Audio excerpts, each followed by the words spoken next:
Well, they don't want to sit next to Good the morning, everyone. Good morning. Our guest speaker today, Gloria B. Strickland, epitomizes our theme, commit to serve in the face of adversity.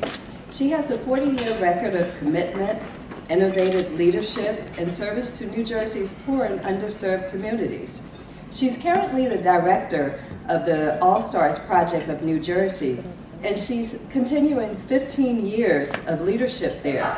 Ms. Strickland is a Long Islander, and I know a lot of you are, and she received her BA from Hofstra, her MA from NYU, and she's also served as the executive director for the Somerset Action Program, as well as the Somerset Head Start.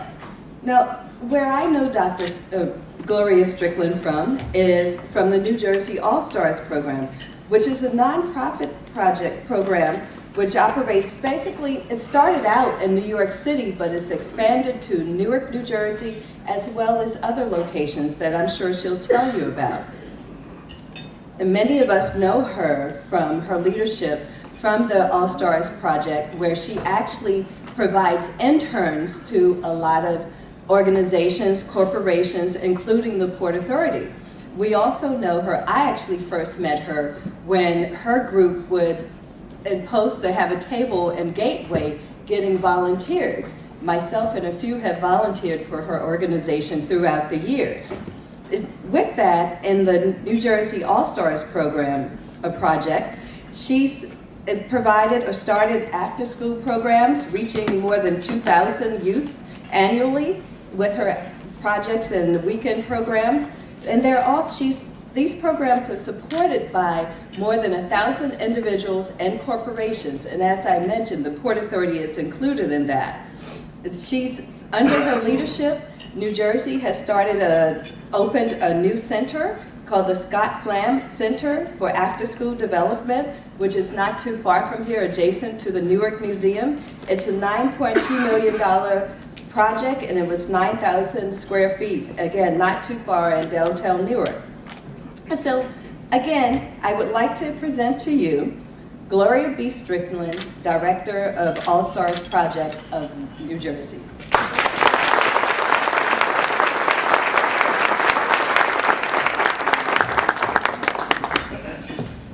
Thank you so much.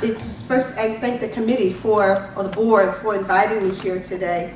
And I'm very excited to talk about the topic. You know, when Vanessa reached out to me, I said to myself, what do you do with a topic? Commit to serve in the face of adversity. That's the title of your life. What do you say? So what do you say? I'm going to tell you my story. I'm going to tell it straight. It's personal. It's historical. And I hope by the time I end it, it's inspirational. Commit to serve in the face of adversity. I grew up poor in the 1950s in Bayshore, Long Island. Most of Long Island was pretty rural in those days. My dad was a presser in a local dry cleaners, and my mom was a domestic. She cleaned houses and ironed shirts and clothes for rich people. My parents didn't make a lot of money. They didn't make enough to cover a lot of the basics in our lives. We lived in a big, old, brown wooden house that did not have central heating or indoor plumbing. The rent for those big houses, you see, was much cheaper. We pumped water from a well. We bathed in a round tin tub. My parents, they chopped wood so they could heat our house and cook. We had a large wood stove in the kitchen and a potbelly stove in the living room, or we called it the front room. The outhouse was our toilet. In the winter, it was freezing cold when we woke up to go to school. You see, at night, the fire would go out and you'd have to start it again every morning. So we wanted to stay under the covers. My brother, my sister, and I, we got up, we got dressed, We went to school, just like all the other kids. Kindergarten, first grade, second grade, I attended the local public school. It was a multiracial school. I liked it. I had some fun. We were all kids. And then, everything changed. 1959. It was 2 years since Dr. King and others had established the Southern Christian Leadership Conference that soon would become a major force in the civil rights movement. It was 5 years after the Supreme Court ruled in the case of Brown versus the Board of Education of Topeka, Kansas, that segregation in public schools was unconstitutional. 1959. It was an unforgettable year for me. I was 8 years old, and this was the year that my public school district was implementing the desegregation legislation. Well, my block was the cutoff, so therefore, me and a few kids on my block had to walk to that other school. Well, it's interesting because first day, I walked to school, and I'm near the school, and about half a block from the school, 4 white boys threw rocks at me. "Nigger, go home, we don't want no niggers here." I was 8. I was shocked. I was scared. And I kept remembering my mom saying, "Gloria, you're going to this school to get a better education." So what was I going to do? So what I did is I walked 6 blocks around the other way, came in the back door. Just as I walked into my new 3rd grade class, boom, boom, boom, the bell went off. It's quiet. And then the teacher said, well, the least they could do is get here on time. I was so humiliated. Everybody was looking at me. And I was so angry at the injustice of that comment. In fact, the comment seemed to mean more than the stones. It's very interesting. Well, I went to school. I did pretty well. You know, I don't remember telling my mother about it. I just can't remember that. Maybe I did, maybe I didn't. What I do remember is I started strategizing. I figured out the best way to get to school so I could catch up with this other black kid so I could walk with him. I never told him why. In fact, we turned out to be best friends today. There you go. I didn't complain in school. Yeah, I was angry all the time, but I didn't complain. I did my work. I got decent grades. And I always knew that I was not welcome there. I felt at 8 and 9 years old that I had the weight of integration, the weight of equality, the weight of poverty on my little shoulders. And I handled that responsibility. That's what a lot of poor kids do. We handle it, you know? Well, many, many years later, I would come to realize with great passion that neither the black kids in my neighborhood nor the white kids at the 5th Avenue school that we were integrated were ever given the support that we needed to transform the school, or the world for that matter, into an environment that truly welcomed poor black kids or any poor kids into the mainstream of America. We were never given that support. Well, I was pretty traumatized by the time I was in high school. Our living conditions weren't much better. I had started working at the age of 12, so that helped out. My parents separated, and then a few years later, I was 16, my mom died. In school, high school, I was still quiet and shy with a bit of an attitude. Yet, I was verbal, and I was smart enough, just enough, so the teachers would leave me alone. Outside of school, I was quiet and tough, and it was pretty clear that I was not to be messed with. At the same time, I went to church. I acted like everything was fine. Well, it wasn't. But in my senior year, the school nurse, she asked me, she was an Italian woman, I'll never forget her, Mrs. Fortunato. She said, well, what college are you going to, Gloria? And I said, I'm not going to college. I don't have no money. Besides, I got offered a full-time job at the department store with benefits, so there. Take that. Well, Mrs. Fortunato, I don't know what it is. It must have been in how she said it. She said, young lady, you're going to college. You go upstairs right now. You fill out that application. We'll figure out the money. Well, I got into college, and she helped me to get a 4-year scholarship. College. I walked onto Hofstra campus, Long Island, Hempstead, 1969. My gosh, I had no clue where I was. What is this place? It was 1969. I mean, it was still on Long Island, but it was light years away from Bayshore and my childhood growing up. Well, interestingly, several weeks after I got into college, I met Lenore Fulani. Well, little did we know that she would later become the co-founder of the All Stars Project. Well, then, in those days, we became fast friends, and more importantly, she became my political mentor.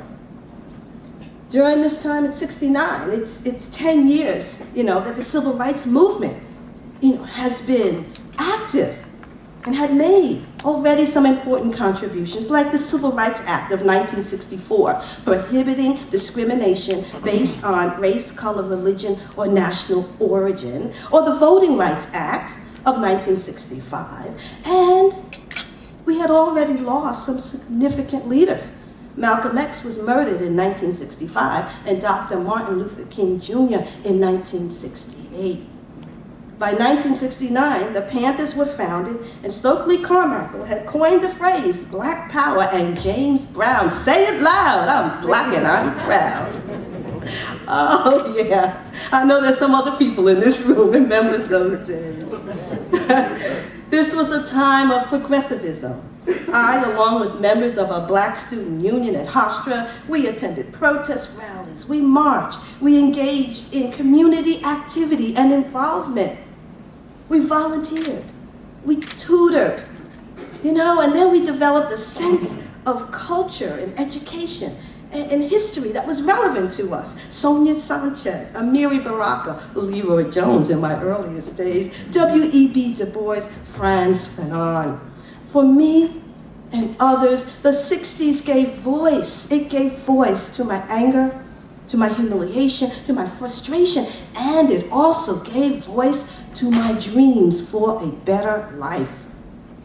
Most important though, the 60s helped me to see that the experience I had all these years, it was bigger than me. It was bigger than my world. It was bigger than my family. I began to experience the sociality of poverty, of racism, of sexism, of abuse. And I realized that hundreds and thousands of Black and poor people shared a similar experience. Now, this was tremendous relief to know that I was not alone. I and others could give voice. And I was hopeful that working with other people, we could change the world.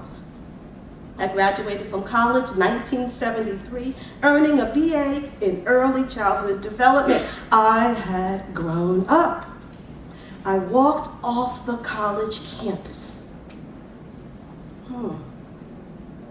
Commitment to serve in the face of adversity.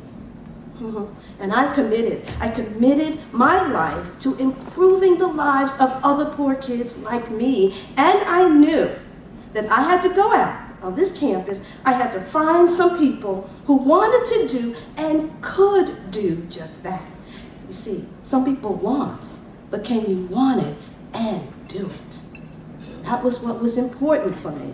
So, from 1973 to 1981, I worked for nonprofits in New York City. Many of them, I had success. They said I was talented. They said I could connect, but I had major frustrations also. I mean, people were so traditional.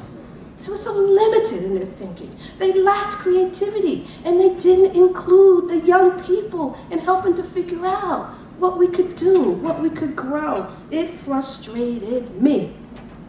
And I kept looking, because I wanted to make the kind of difference in the kids' lives that I knew would have been so important for me.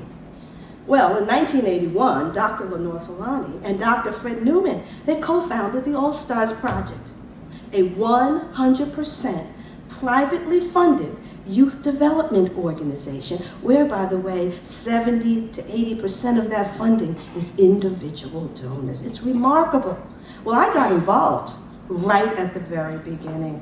I was part of that small group, you know, diverse we were. Health workers, cultural workers, business people, black, white, Hispanic. We were all doing it together. We volunteered our time. We went to the poorest communities in New York City, and we said, we're not here. This is not charity. We're not here with a hand out. This is about you and I together building something that's going to be for the community and building something that's going to be for yourselves. Now, soon after doing that, we went to the affluent community and we said, we want you to invest your dollars and your resources in high-quality programs that are not about remediation, but they're about giving people an opportunity to develop, to see new possibilities, to go outside of your comfort zone. Pursue those, because we need you to be involved so that development can happen. And guess what? People said yes. Now, it wasn't easy. I can't tell you the numbers of people. And this is still today, unfortunately, that will say that black and white and Hispanic and Asian people can't work together. Some of you may have heard this. Oh, no, we can't work together. Oh, no, you can't. So some people would say, no, you can't. And some people say, no, you shouldn't. Some people say, no, you shouldn't work together. It's very interesting. Well, we heard that. We heard all kinds of critiques. We just kept, just like I just kept going. Somebody said earlier, you keep moving. We just kept moving. So it was hard work, it was also, for me, hard in the way that I had to learn something new. Remember, I spent too many years in a hostile relationship with the white community. Let's tell it, that's what I spent. I had to learn something new because I was very cautious. And when you're very cautious like that, you won't ask for what you need. You won't put out for what's important. You're too cautious, so I had to grow. I had to develop myself with others, and I did. And as I did, I quickly learned and discovered I am a leader of all people. I am listened to and respected by all people, all races, all colors, all classes, all genders. And I discovered that they would invest in me and the All-Stars. Oh my gosh, what a moment that was, and still is. This partnership between poor and rich communities that we grew produced a highly innovative, highly effective youth and community development center. It's a model that I've had the privilege of replicating here in New Jersey and in Newark. In fact, let me just say this, when I first came to Newark, adversity, I started outreaching, right? And I would write letters and make phone calls. Well, no one would get back to me. I understood. I was a new kid on the block. So what did I do? I stopped calling. I stopped writing letters. I started going. I went to every school, and I talked to everybody who would talk to me. The janitors, the secretaries, the vice principals. I'm an organizer. I went out, and I started talking to people. Well, some of your most hoosh-hoosh professional people said to me, Ms. Strickland, Newark kids, you're making too much demands on them. How can you expect them to leave their schools, come down to your center, and then go home at night? And I'm thinking, these are professionals. These are educators. They can't expect the kids to do that. Oh my God. So again, I stopped talking to those people. I went and started talking to the young people, and I said to them, young people, are you willing to step out of your comfort zone? Are you willing to try something new? Are you willing to come down to the center, go out all over New Jersey, meet some new people so you can invest in your growth and development and the growth and development of other young people? Do you want to do that? And overwhelmingly, the young people said yes. There's a lot more yeses out there than sometimes we realize. And over the last 15 years, we've become a success story. We have had over 10,000 young people from Newark, East Orange, Irvington, and all over surrounding cities. And I'm proud to say I have inspired, because of our success. Our home base is in New York, but because of our success in Newark, I have now inspired Chicago, San Francisco Bay Area, Dallas, Connecticut, Bridgeport. And we have more inquiries every day from inner city communities. Because people say, you know, if it can work in Newark, and it's a small town, it's a different kind of town than New York, it can work in a lot more cities look like Newark than look like New York City. So I'm proud to say that I've played a role in that. So 22 months ago, we opened the Scott Flamm Center. It's a $9.2 million space that is 100% privately supported. Young people come, families come, business people come, Black, white, Hispanic, all kinds of people come there. And what are they doing? They're working together. They're giving to each other so that everybody grows. Because if you think you're in an adverse situation and you're the only person who needs to grow, look at the other person that you're in an adverse with. They need to grow too. Everybody needs to grow. So we created an approach and a model that's based on everybody touching it, growing. And that's what we need in our world. That's what we need in our world. So, and also the other thing that I'm proud of, as I wrap up my story too, we have just hired, we're hiring our alumni. Those young people who were 15 and 16 and 17 when I first started, they're now like 27, 28, and beginning to work in the All-Stars. We have a talent pipeline, and they will soon be on our national team. I couldn't be prouder. I feel like I can sleep every night with a smile on my face because I'm passing that baton, and I feel good about who I'm passing it to. So as I wrap up this story, I ask myself, well, what can I leave you with? I mean, I'm giving you this, but I want to give you a little more. One, join us. Volunteer with the All-Stars. You know what I'm saying? Come on out. We do have some volunteers, and we see them around the room. Come on out. Join me. You know, let's think of those three words again. Commitment. Commitment isn't about you. Somebody mentioned that earlier. I mentioned it earlier. It isn't about you. Your kid was mentioning that. It's about the other. Commitment is to others. Commitment is not just to you. You do commit to yourself, but I'm not talking about service. Commitment is to others. So commit. And is commitment convenient? Absolutely not. Commitment isn't about convenience. It's about hanging in there when it gets tough. You need to commit because that's what we need to teach all of our people, that somebody's going to stay in there.